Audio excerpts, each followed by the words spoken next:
আজ সারা রাত খেলা চলবে, ভালো করে মালিশ করে দে, যেন আমার সব কষ্ট দূর হয়ে যায়। এ কি, কম্বলের নিচে এত লম্বা, এটা কি রে? আমি তো আজ পাগল হয়ে যাব। একটু সবুর করো। সেদিন কম্বলের আড়ালে যা হলো তা কোনো দিন ভুলব না। জয়ন্তী কাকি, সে খুব উদার মনের ও সাধাসিধে একজন ঘরোয়া মহিলা। তার ছেলে ও স্বামী বছরের ৯ মাস বাইরে থাকে। জয়ন্তী কাকির ৪৫ বছর বয়স। তাকে দেখলে মনে হবে কোনো ৩০ বছরের সুন্দরী মহিলা।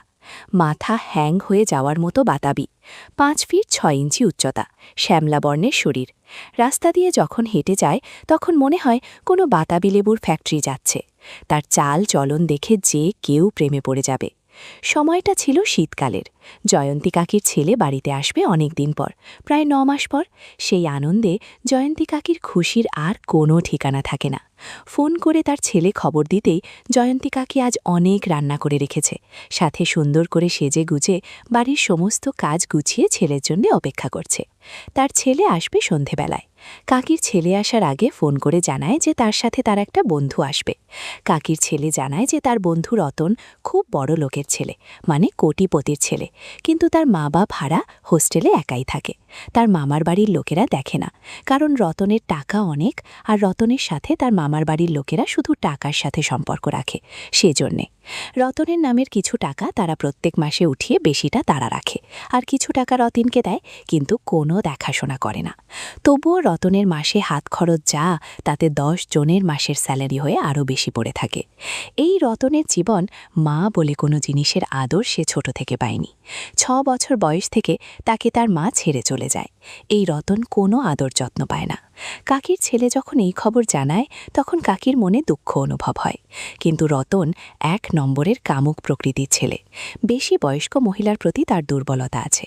কাকির ছেলের কাছে কাকির ফটো মোবাইলে দেখেছে, তাতে সে দেখে কতবার কল্পনা করে জাদুর লাঠি দিয়ে জাদু করেছে তার কোনো হিসেব নেই। ফোনে কথা বলার সময় কাকিকে আন্টি না বলে সোজা মামুনি বলে ডেকেছে, আর তাতেই জয়ন্তী কাকি কোলে জল হয়ে গেছে।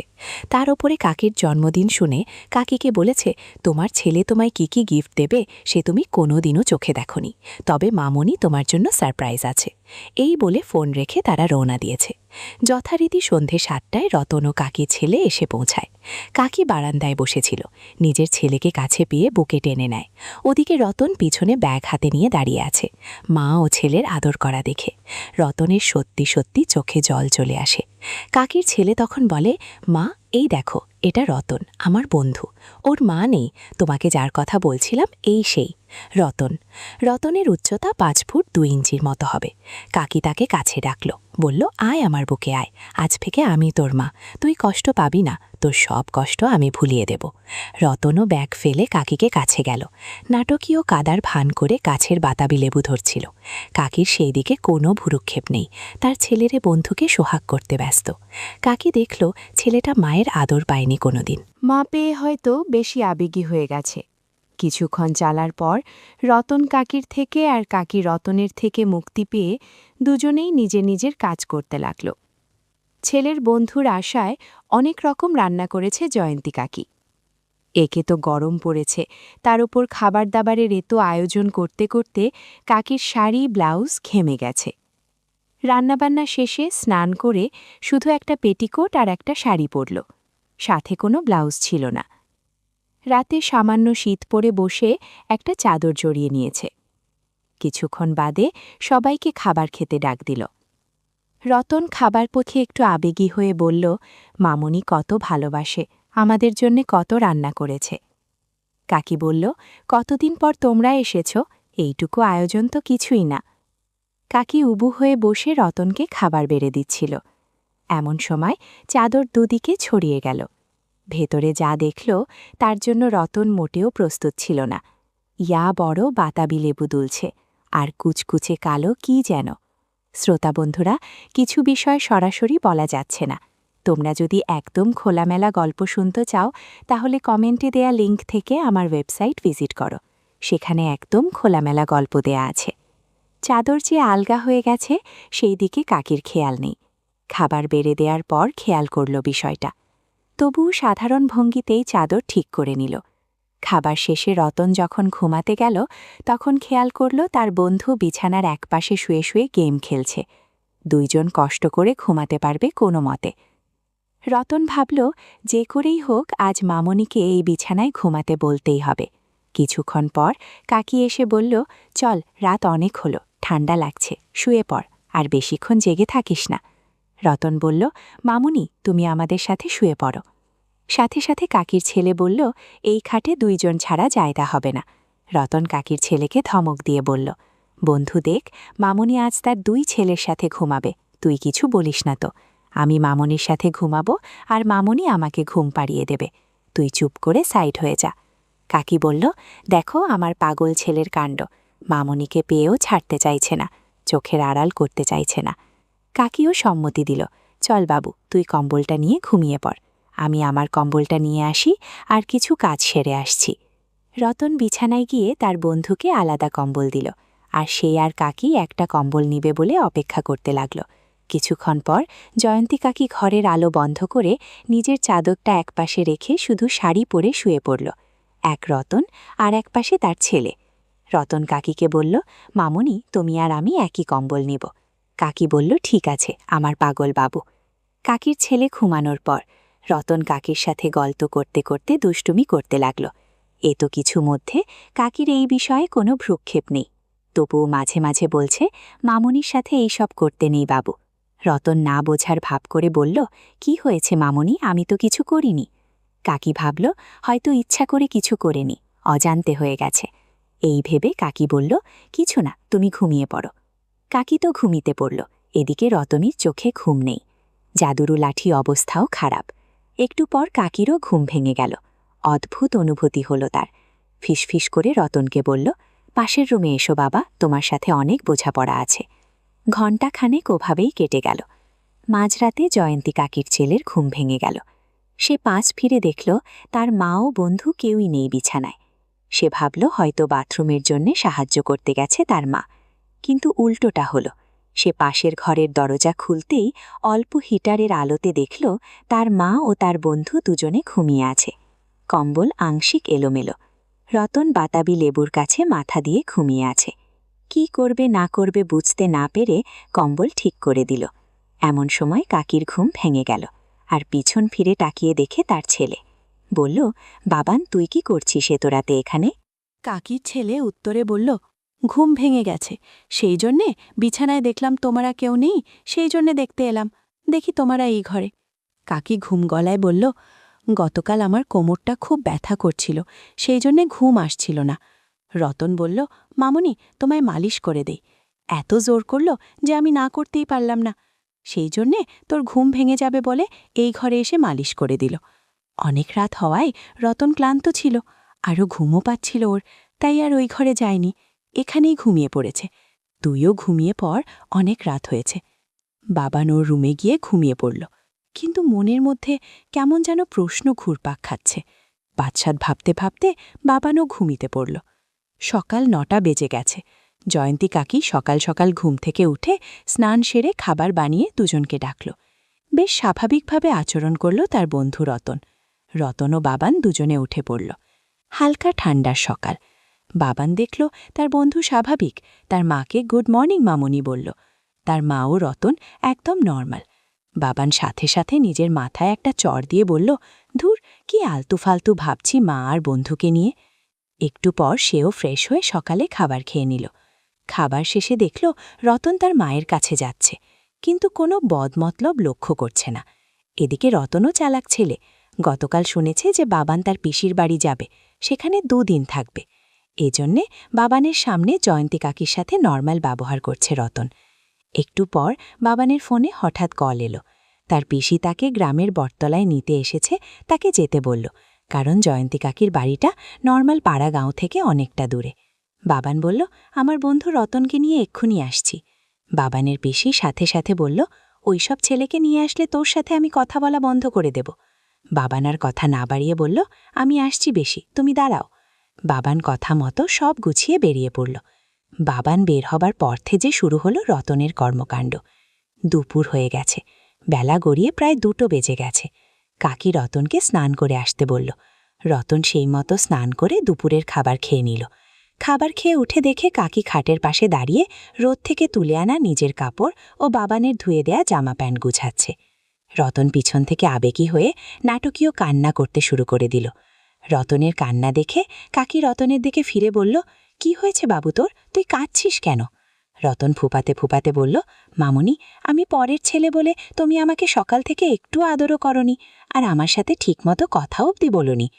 কাকির উদার মনে কষ্ট নেমে এলো। সে বলল, না বাবু, আমি তোকে পর ভাবি না।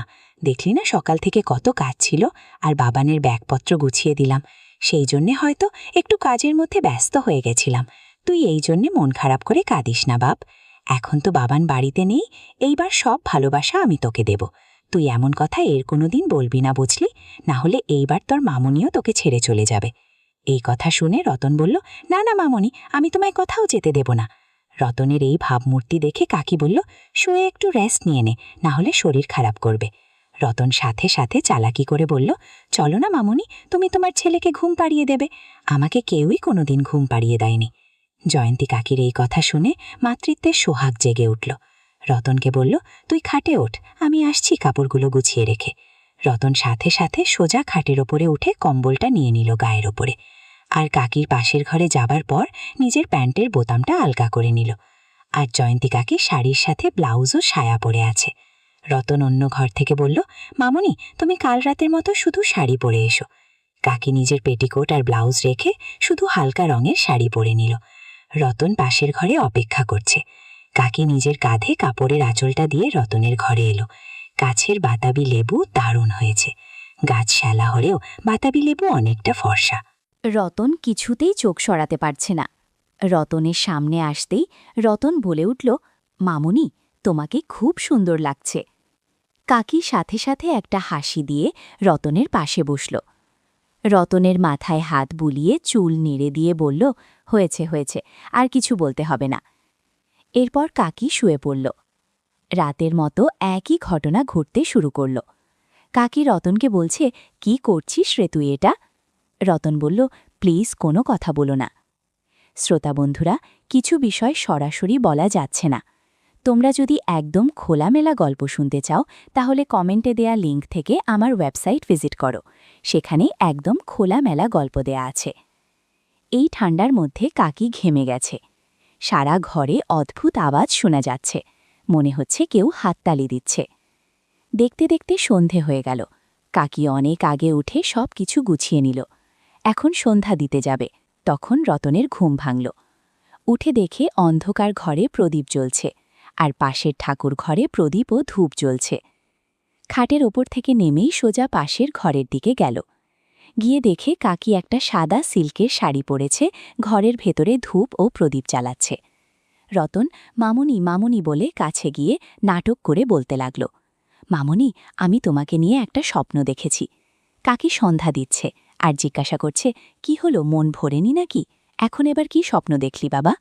রতন বলল, মামুনি, জানো, আমি তোমার জন্মদিনে কত গিফট নিয়ে এসেছি, আর এসে দেখি তুমি আমার একটা গিফট নেওনি, আর আমাকে দূরে সরিয়ে দিচ্ছ বারবার। আমাকে পর করে দিচ্ছ তুমি। সেই জন্যে আমার এত দুঃখ হচ্ছে, আর আমি এই স্বপ্ন দেখে ভয় পেয়ে গেছি। কাকি ভাবল ছেলেটা খুব ভয় পেয়ে গেছে, সেই জন্যে এমন করছে। কাকি বলল, তুই জামাকাপড় পরে নে, আমি ঠাকুরকে সন্ধ্যা দিয়ে আসছি। তারপর আমি তোর সব কথা শুনব। তুই একটু দাঁড়া, আমি আসছি। রতন বলল, মামুনি, আমি তোমার কথা সব শুনব। তুমি শুধু আমাকে কথা দাও যে আমি যা গিফট দেব আর যা যা করতে বলবো তুমি করবে।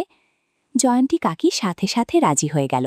ভাবল, রতন বড়লোকের ছেলে, ও যা দেবে তা নিশ্চয়ই অনেক দামি হবে। কাকিও আর কিছু না ভেবে বলল, হ্যাঁ হ্যাঁ, তুই যা দেবি নেব, আর যা বলবি তাই করব। এদিকে রতন ঘরে গিয়ে নিজের কোমরে একটা গামছা জড়িয়ে নিল, আর নিজের ব্যাগের দিকে এগোল। গিয়ে ব্যাগ থেকে একজোড়া সুন্দর সোনা নূপুরের সেট বের করল, আর ওইদিকে জয়ন্তী কাকি সন্ধ্যা দিতে ব্যস্ত হয়ে গেল। রতন পাশের ঘরে দাঁড়িয়ে লুকিয়ে লুকিয়ে কাকির দিকে তাকিয়ে আছে। মনে মনে ভাবছে, আজকে একটা দফা করেই ছাড়ব। কিছুক্ষণের মধ্যে কাকির সন্ধ্যা প্রায় শেষের দিকে। কাকি ঠাকুর ঘরে নিজের পুজোর কাপড় ছেড়ে পেটিকোট আর ব্লাউজ ছাড়া গ্রামের কালচারের মতো শাড়ি পরে নিল, আর ঠান্ডার জন্যে গায়ে একটা চাদর জড়িয়ে রতনের ঘরে এসে দেখে রতন স্বাভাবিকভাবে বসে আছে, হাতের পিছনে কি একটা লুকিয়ে রেখেছে। কাকি ঘরে ঢুকতেই রতন বলে, মামুনি তুমি চোখ বন্ধ করো, তোমার জন্য একটা সারপ্রাইজ আছে। কাকি বলল, কেন, কি আছে রে? রতন মুখ ভার করে বলল, আমাকে কথা দিলে আর ভুলে গেলে, আমি যা দেব তুমি তাই নেবে। রতনের কথা কাকির মনে পড়ে গেল। কাকি বলল, আচ্ছা ঠিক আছে, আমি চোখ বন্ধ করলাম। রতন বলল, মামুনি তোমার পা দুটো এগিয়ে দাও। কাকি বলল, কেন রে, কি করবি তুই? রতন বলল, কিছু বলবে না, আমি যা বলবো তাই করবে তুমি। কাকি নিজের পা এগিয়ে দিলেন, আর রতন নিচে বসে একজোড়া নুপুর পরিয়ে দিল, আর বলল, সারপ্রাইজ মামুনি, এইবার চোখ খুলে দেখো। কাকি চোখ খুলে দেখল দুটো সোনার নুপুর পায়ে পরানো, কম করে এক একটা 60,000 করে দাম হবে। কাকি খাটের ওপর থেকে নিচে নেমে পা নাড়িয়ে দেখতে লাগলো, আর রতনকে বলল, কি দরকার ছিল বাবু এত দামি উপহার দেবার? এই বলে কাকি কিছুটা আবেগী হয়ে রতনকে বলল, আয় বাবু, আমার কাছে আয়, তুই তোর মামুনিকে এত ভালোবাসিস যে এত দামি দামি গিফট দিলি। আমাকে এই জন্মে কেউ এত ভালোবাসেনি, আর কেউই এত দামি গিফটও দেয়নি। এই সুযোগে রতন বলল, আমি তোমাকে অনেক সুখী রাখব, আমাকে কখনো দূরে সরিয়ে দিও না। কাকি তখন বিভোর হয়ে গেছে, রতন ছাড়া কাউকে দেখতে পাচ্ছে না। আমার একটা ইচ্ছা আছে, তুমি পূরণ করবে? কাকি বলল, তুই যা চাইবি তাই দেব। রতন বলল, চাদর রেখে শুধু শাড়িতে এই নুপুর পরে আমার সামনে নাচতে হবে। কাকি বলল, তোর জন্য আমি সব করতে রাজি। কাকি চাদর একপাশে রেখে তাতা থই থই করে নাচতে শুরু করল। হালকা রঙের শাড়ি হওয়ায় দারুণ সুন্দর লাগছিল কাকিকে। গাছের বাতাবি লেবুও অনেক দুলছিল। এদিকে রতন কাকির নেত্র বিছানায় বসে দেখছে, আর কি যেন করছে। শ্রোতা বন্ধুরা, কিছু বিষয় সরাসরি বলা যাচ্ছে না। তোমরা যদি একদম খোলামেলা গল্প শুনতে চাও, তাহলে কমেন্টে দেয়া লিঙ্ক থেকে আমার ওয়েবসাইট ভিজিট করো, সেখানে একদম খোলামেলা গল্প দেয়া আছে। ঘণ্টাখানেক অনেক নাচ গান হলো, দুজনেই অনেক ক্লান্ত। কাকি বলল, যাও বাবা, এখন ফ্রেশ হয়ে নাও, আমিও ঘরটা গুছিয়ে নিচ্ছি। রতন ফ্রেশ হতে চলে গেল। কিছুক্ষণ বাদে এসে দেখে কাকি খুঁড়িয়ে খুঁড়িয়ে হাঁটছে, মনে হয় নাচ গান বেশি হয়ে গেছে। রতন বলল, আমাকে তো একসময় না একসময় এই বাড়ি থেকে চলে যেতে হবে, তখন কি করবে শুনি? তখন কিভাবে নিজেকে শান্ত রাখবে? কাকি বলল, তুই ছুটি পেলে এখানে চলে আসবি, বাবানকে কোনো কিছুতে ব্যস্ত রাখিব। আর না হলে যখন সময় হবে আমি শহরে চলে আসব, সেখানে অনেক হোটেল আছে, সেখানে থাকা যাবে কয়েকদিন। রতন বলল, আরে ব্যাস, তুমি তো দেখছি অনেক চালাক হয়ে